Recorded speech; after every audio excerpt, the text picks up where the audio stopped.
Hello and welcome to, day 10 of Vlogmas. More importantly, today is my top nonfiction reads of the entire year of 2022. I will tell you, I did not read as much nonfiction this year as I would have liked. I have read 21 books out of 99, so we're talking about 20%. Sadly, that means I'm not going to be giving you a full list of 10. I have here for you 7 books, each of which are between 4.5 to 5 stars. I didn't want to do 10 because I felt like, one, I'm not going to pull 10 just for the sake of it, if they're not like absolute favorites. And two, giving you 50% of the books I read, it's not much of a list, it's just half the books I read. So these are truly the books that I thought were the best of the year. And I hope you find some you might like here, because I know I certainly did.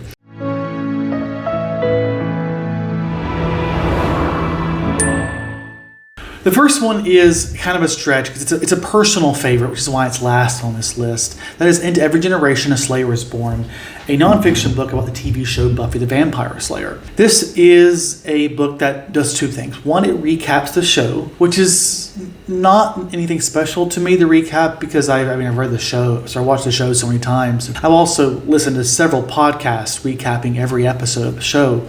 So it's nothing new to me in that sense. For me, the more interesting side came to the discussion of the larger themes that are explored or ignored, for example, race, in Buffy the Vampire Slayer, while also discussing the drama that existed on set, just particularly relating to Joss Whedon, as we now know, is and was a piece of shit. That, to me, was the most fascinating part about this.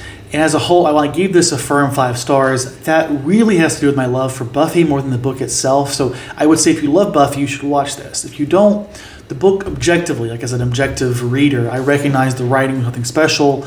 There were parts of it that I didn't quite love, and I don't know if it contributed too much to the actual recap type of discussion. I'm not sure if that was more filler than it was actually useful information. Nevertheless, I've always wanted something like this, a nonfiction book discussing anything I love most. And because it's the first, it is simply a 5-star for me. It's a very personal 5-star. I don't think it will be for everyone, especially if not a Buffy fan. But for me, it was exactly what I needed at that moment. Now we're getting to books that I genuinely think everyone should read. This first one, Woman Racing Class by Angela Davis, is a classic. Published in 1981, Davis takes a harsh but fair look at America and how race and gender and class have all intersected to affect life for Black and particularly Black women in America since its formation. The best way to describe this is simply as the title suggests, a very dense but compact discussion of this and how basically society has been designed in a way to negatively affect one group of people more than the other. We have certain biases that were crafted from the earliest stages of America, all to perpetuate certain assumptions, certain ideas to reinforce systems of oppression, all of which hinge on the oppression of women and people of a certain race. And this is just a really great discussion of how those all intersect. I can't get into the details. Honestly, it's one of those books I need to revisit anyways. But really, what I can say is that this is a pretty easy choice. You should read this. This is a foundational work, and I highly recommend reading it. I guess if you're wondering why it's so low on this list, I suppose it would be that because it's so compact, it's not the easiest read. As I will show you later in this list, there are other books that are more recent that I think they expand on the conversation in a way that resonated more with me. But before we get to those, let's talk about Kill Switch, The Rise of the Modern Senate and the Crippling of American Democracy. At its core, this is a book about the filibuster, how it came about and how it's been manipulated and evolved through time. The Senate was never intended to be a voice for the minority. The Senate, like the House, was designed to pass by majority rule. Of course, there are limitations. We can't pass amendments without a supermajority and without a certain number of governors. But we're not talking about giant amendments to the basic Constitution. We're talking about everyday laws. Ever since the Jim Crow, the filibuster has been weaponized to limit progress, to limit bills that the minority group doesn't want to get passed. And this book is all about how that system was manipulated, but also about analyzing it and truly reflecting on what was the intent of the Founding Fathers, what was it designed to do, and even if it wasn't designed to do that, is the new system any more productive? Is it really giving us a positive outlook? And I thought this book did a really good job of breaking it down. More than that, I was just really engaged. And to me, I need a book that not only talks about things in a way that I find compelling, but also just writes a good, compelling book. And I genuinely thought this was a compelling book. I, as a reader, was fully immersed and could not put this book down. And I was really satisfied when it was done. I think it gets its job that it was trying to do done, and I think it does it really well. Next up is the only skeptic book, but one of 2 science books that I have on this list. That is Trick or Treatment, The Undeniable Facts About Alternative Medicine by Simon Singh and Enzard Ernst.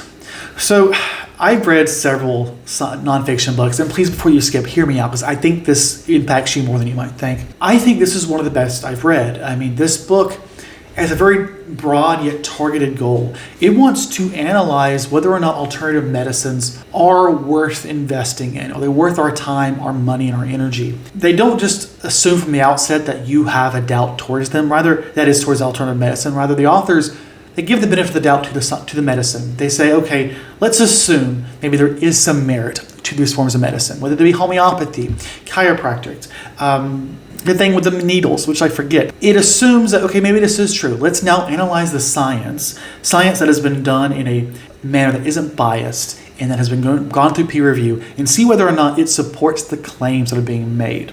But even before that, before we assume, is science really the most trustworthy source, they actually start the book with laying out why science is the most trusted way of getting to the truth. Obviously, science can't tell us everything, but what science can do is help us navigate the inherent biases that exist within the way we see the world, the way we interpret things, and help us navigate around them and get to the truth on a level of, I guess, precision that has been hitherto impossible. And that is why we rely on science here, because it is the best way of getting closer and closer to the truth, even if it isn't the absolute truth.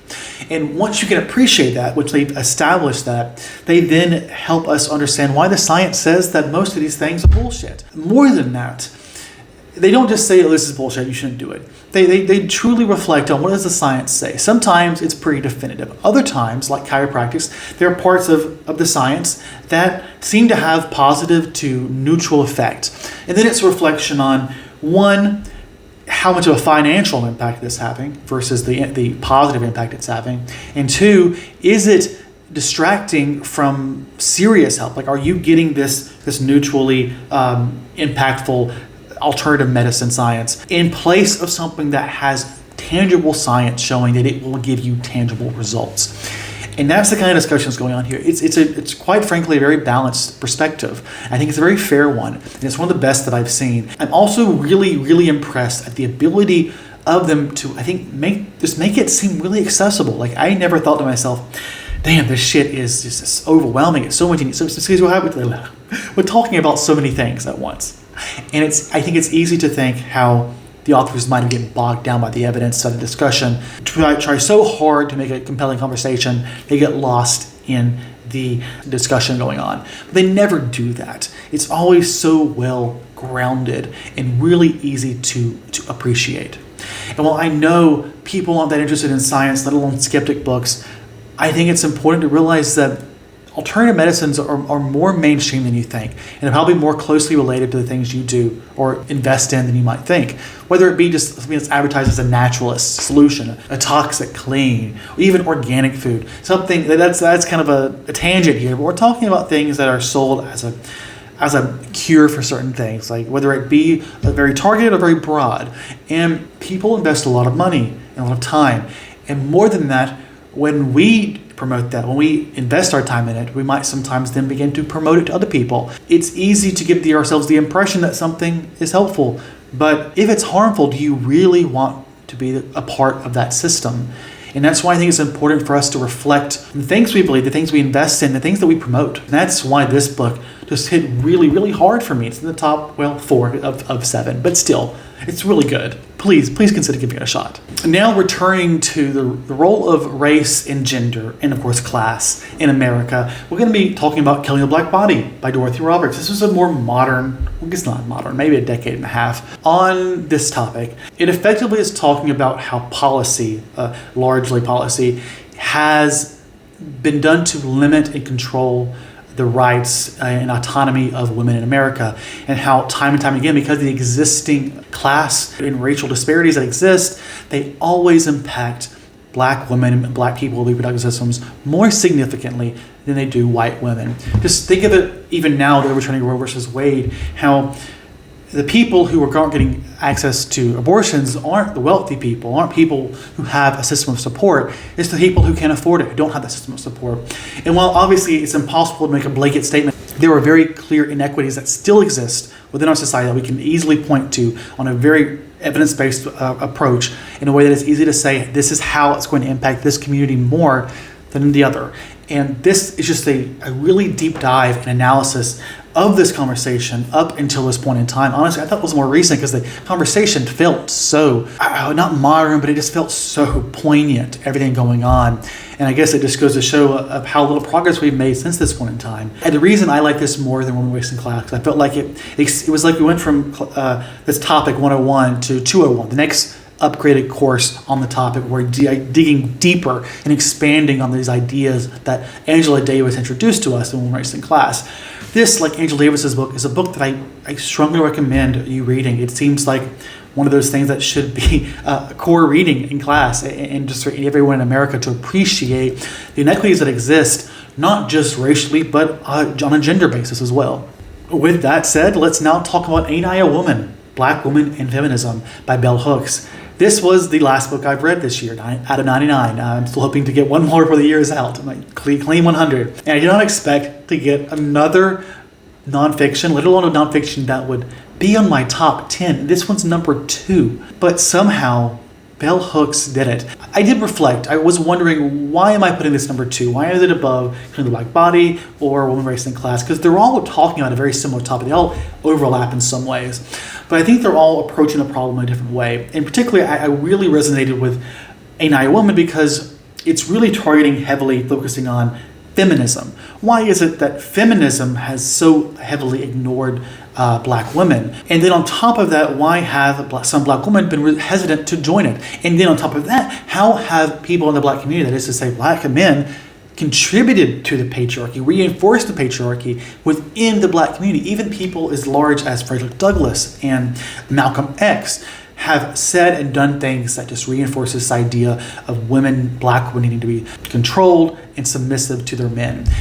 In this conversation, wow, it was just like, maybe I'm going off the high of having literally just finished it, but to me it was a really fascinating set of conversations, set of essays that were in this book.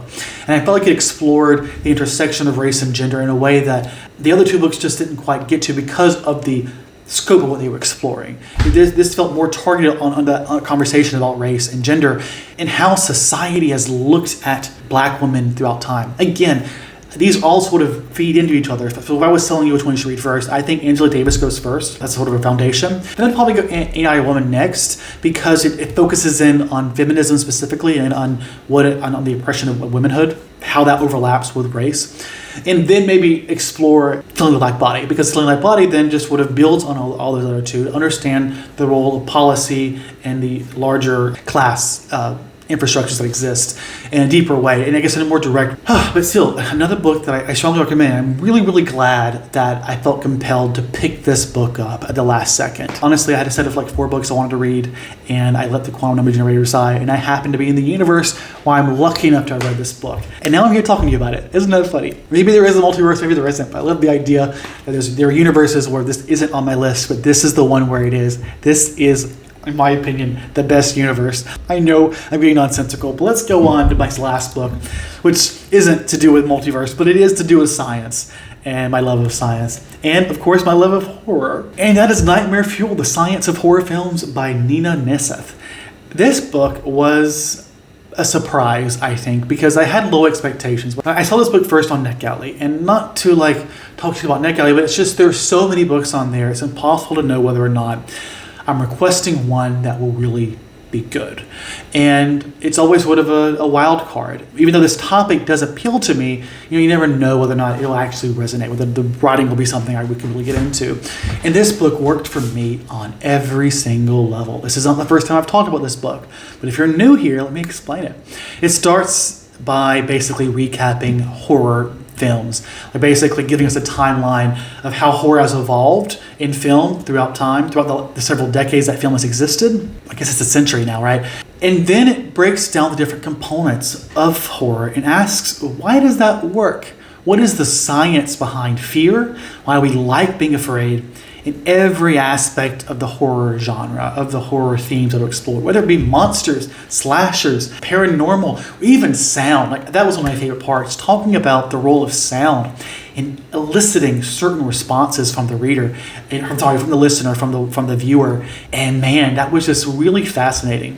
I think this book is the perfect combination of science intermixed with love for the horror genre. And I personally think everyone who loves horror should check this book out. It helps you appreciate your love, I think, a little bit more. Objectively speaking, I can recognize how I, as a scientist, may have more interest in the science than the average reader, but I don't know, maybe give it a try. I can't get past that bias I have. All I can say is that I thought it was fairly accessible. I was satisfied, and I felt like it could have been pretty shitty. Like, it could have been a shitty conversation. It could have been shitty evidence. There's just so much leeway when it comes to feelings and things like that, of whether or not what I'm reading is actually science versus sort of the illusion of science, alluding back to trick or treatment and pseudoscience. How easy it is for something to be sold as science when it's not. But this really is. Like, we're getting actual references to papers and reviews and studies that have been done on a scientific level to understand the evidence here. And I was absolutely here for it. Like, this book remains my favorite of the year, nonfiction and possibly even fiction. I don't know. That's not a conversation I've really thought about. If I'm being honest, probably my favorite of the year. But don't let that stop you from checking out my video tomorrow when I get into my top fiction of the year. But for now, this is it for my top nonfiction. I hope you found some stuff that you might check out. Needless to say, I've made it very clear the books I think are most important to pick up. But as always, I really appreciate your time. And if you're still here, thank you so much. Give me something kind of a scary emoji to show me you made it to the end. I appreciate it, and I hope you all stay safe, and I'll see you all tomorrow. Goodbye.